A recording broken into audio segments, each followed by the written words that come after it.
मनमोहन सिंह देश के एक ऐसे प्रधानमंत्री और एक ऐसे इकोनॉमिस्ट जिन्होंने भारत की इकोनॉमी को उस वक्त डूबने से बचाया जब भारत की इकोनॉमी लगभग कोलैप्स ही करने वाली थी।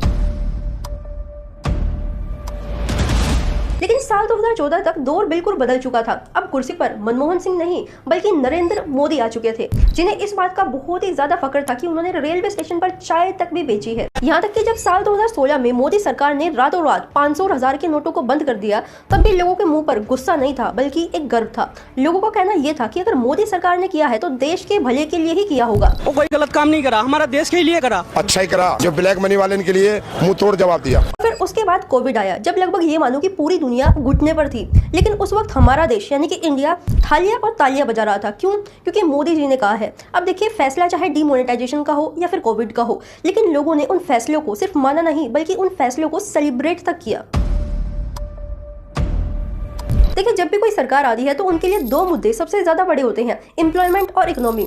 मोदी सरकार ने वादा किया था 2 करोड़ नौकरियां देने का, लेकिन ग्राउंड रियलिटी कुछ और ही बताती है। देखिए, रिपोर्ट्स के अकॉर्डिंग अनएम्प्लॉयमेंट रेट हिस्ट्री के सबसे ऊंचे स्तर पर पहुंच चुका है। हमारे देश की जीडीपी तो जरूर बढ़ी, लेकिन पर कैपिटा इनकम और जॉब्स के बारे में मोदी जी कभी बात करते ही नहीं है। अगर हम यहाँ पर जीएसटी की बात करें तो देखिए, जो छोटा व्यापारी है ये तो जीएसटी के नीचे दबता चला गया, और बड़े व्यापारियों के बारे में आप सभी लोग जानते ही हैं।